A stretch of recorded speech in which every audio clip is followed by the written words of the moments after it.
was on. There we go. Nope, that was yesterday. I'm wrong. It didn't come on.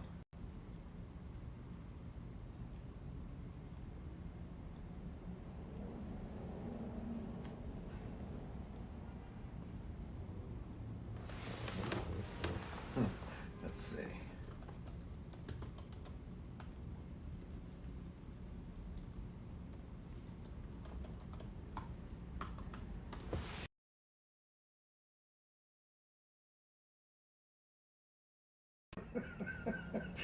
Someone's trying to call me. I didn't think my phone would even go on. Turn the sound off there. There we go. I think we are. I think we're here. I have one person. It's probably me. I want my wife. Hello, Michelle. There we go. We're on. It is.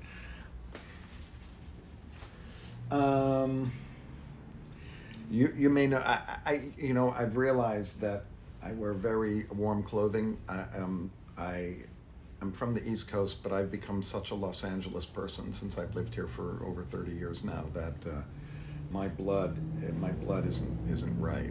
It just, I get too cold. I can't take it. And the head doesn't help, but I have a cap for that. I'm not going to wear it for this. All right, so we're finishing our study of Miketz, which is the second of the 4 Torah portions that involve Joseph. And this is the portion where Joseph comes forward and interprets the dreams of the Pharaoh. And then there's a very interesting place, because the Pharaoh's like, what has to happen here? And Joseph offers the idea that, hello, Valerie. Joseph offers the idea that the Pharaoh needs to appoint someone who is wise and discerning to be able to gather all of the food together in the 7 years of plenty, so that in the 7 years of famine,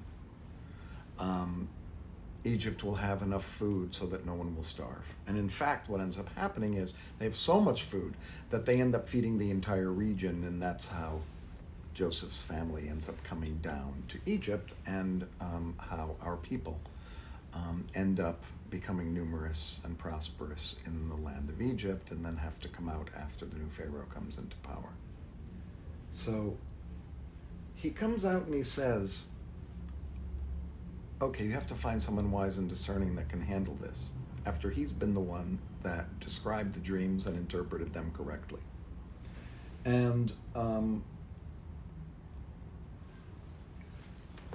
what I always found kind of fascinating about this is when you hear Joseph describing the kind of person that needs to be in this position, it almost seems obvious that he's talking about himself.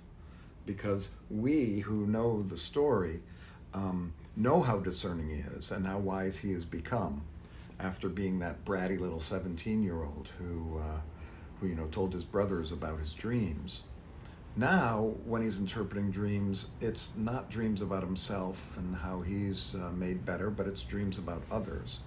And in that one comment of, listen, you have to find someone to do it, he doesn't come forward and say, oh, you need to hire someone? I can take care of this for you.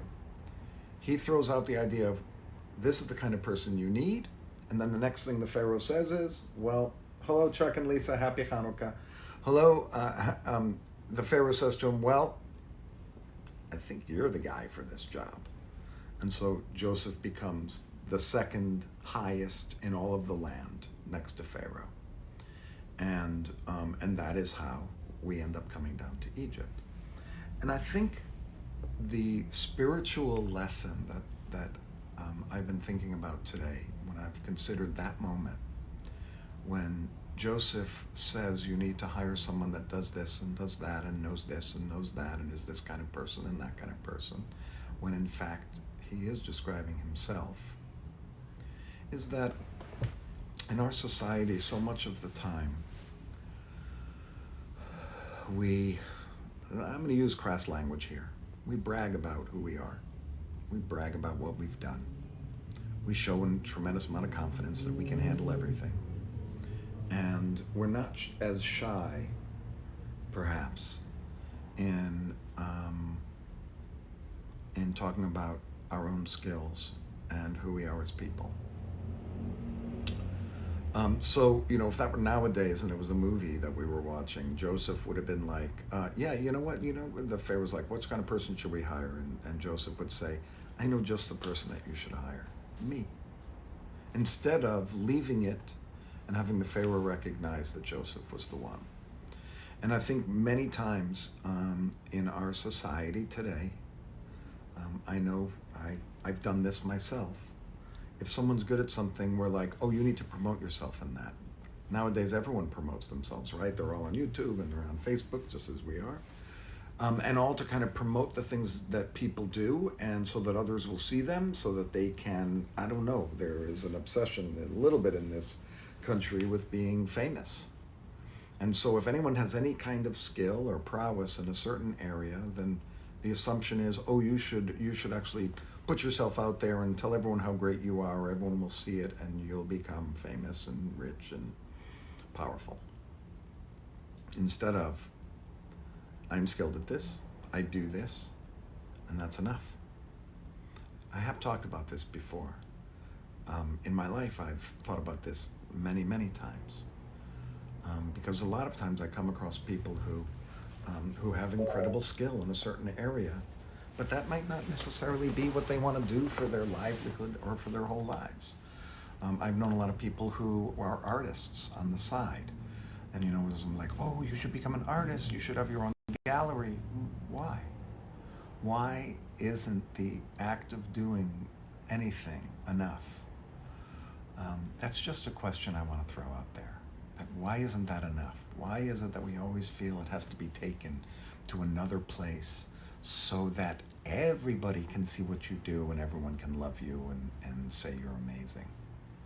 Why can't it be, I am who I am. Hello, sis. I am who I am. And this is just a part of the way I live my life. And it doesn't have to be something that I publicize around the world. I know a guy who is a lawyer and a musician and an author and a magician, but he would never tell you this. It's just who he is. And the only way to know it is to know it, or to hear it from someone else, or to see it online and say, oh my God, he wrote that book. And then you realize, wow, this person does a lot more than I thought. And he didn't have to tell me.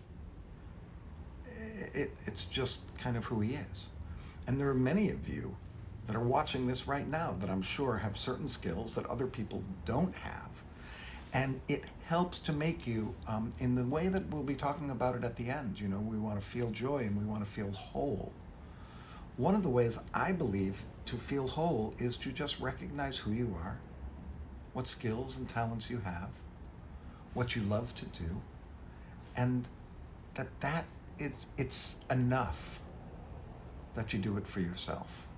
It doesn't have to be what you do for a living. And that if we do certain things for a living, it only makes our lives more whole to have all of these other things that are on the side. I mean, some people are photographers, some people knit, some people do art, some people do music, some people do video, some people, it's like my daughter plays guitar and piano. Is she going to be a professional guitar player or a professional pianist? The problem is there's a sneaky part of me that's like, God, I kind of wish she would do that because that would be really cool, but that's not what she wants. She just wants those things to be a part of her. And that gives me great satisfaction to know that she is this whole human being that isn't just going to be what she does for a living. And I think that's part of this. And I know that it feels like I'm taking this way away from the idea that Joseph said, you need to hire someone who's wise and discerning and who can do this and who can do that, when he's actually talking about the skill set that he has. That he shouldn't have to advertise who he is. Who we are is known by the people that love us, is known by the people that are our acquaintances, perhaps, and is known by people. I don't think we need to advertise that we're great. I know that goes a little bit against the kind of, American dream, but I've just found that to make your life filled and rounded with many different ways that you can express yourself, or you can do what you love to do, that it doesn't have to be that thing that you do for your living. I mean, how wonderful would it be if the thing you do for your living is also something that you love to do? And I hope that each one of us is in that position to love what we do. But I think that the only person that we need to prove anything to in the end is us. We're the only ones that we really have to live up to. We think we have to live up to other people, and we think we have to live up to society. But in reality, if I go through my life and nobody knows me, or I go through my life and thousands of people know me, does that influence my life really in any way? Is that the way going back to something we had a couple of weeks ago, is that the way I value my life, by being known? Or can I find the value in just being and living and doing the things that I love to do, some of which I may have talent and some of which I may not. I'm not the greatest artist, but I do love to sit down and take a canvas and take paints and kind of play with it and have fun. I would never claim to be an artist, but it is something that here and there, when I do it, it does make me feel like I'm accomplishing something, and that it is an expression that I don't usually use. So I guess today I really want us to think about kind of those things that we do that give us fulfillment and satisfaction. And then to consider, does anyone even know that? And does it matter if anyone knows that? And that who we are as human beings and the special aspect of our lives, most important, that it's for us to feel whole, and to feel that wholeness as a human being, that I'm not just one thing, but I'm many things. And all of that all goes in to make a whole being. Okay, let's go to our quiet time, concentrating on our breath. And, okay. We're just breathing regular. Oh, there's my yawn that comes before we do this. We're just breathing regular, and we're not trying to force it. We're not trying to solve anything. We're just existing, allowing everything to be just as it is for now, and following our entire breath as it comes in and as it goes out. What's happening in our bodies? How's your body feel with these breaths? Here we go.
As we approach our last 4 or 5 minutes together,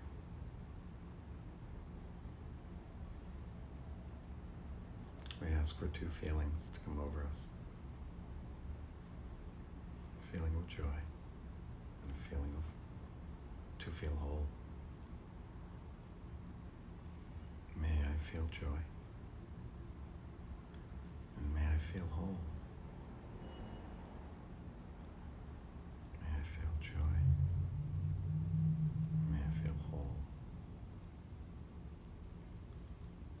When we ask for joy, we ask that we have a feeling of combination of love and friendship and worth. To feel joy as to what's happening. To find the beauty in things. To feel joy doesn't mean you feel happy, but it does mean that there is a certain uplift. And I think it's that uplift that we're looking for. May I feel joy. May I feel whole. May I feel whole. May I feel joy.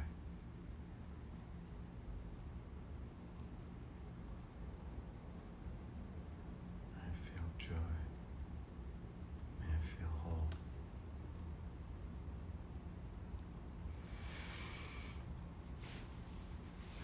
Joy, and may I feel whole.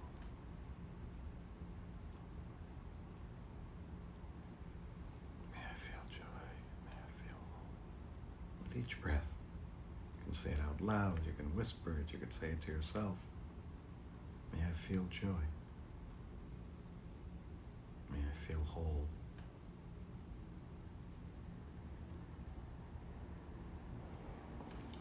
I invite you to invite someone to be in front of you, someone in your mind's eye, someone you know well, love, someone you know well, maybe not so love, maybe someone you barely know, but put someone in front of you.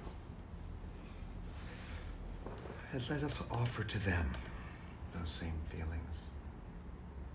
May you feel joy. May you feel whole.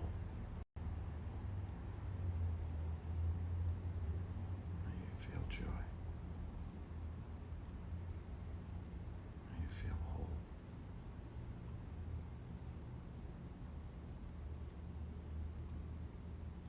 May you feel joy.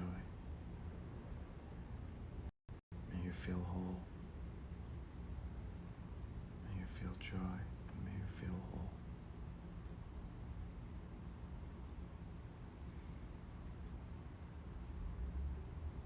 And we move back to ourselves, and I invite you to offer these wishes, these statements, these desires, this way of living. May I feel whole. May I feel joy.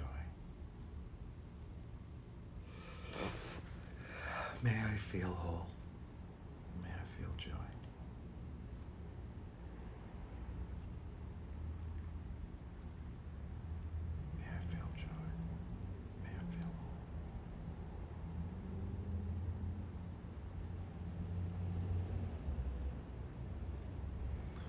And then let's just bring ourselves back to the breath,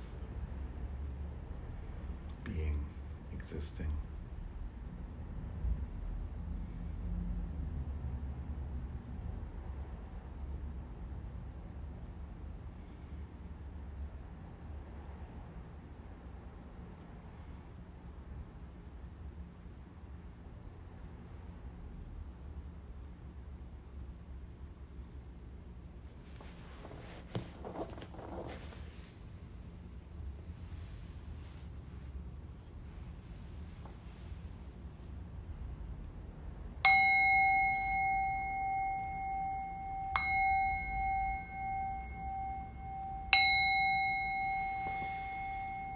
Thank you so much for joining me today. I hope that you were able to find peace and stillness. May you feel joy, and may you feel whole.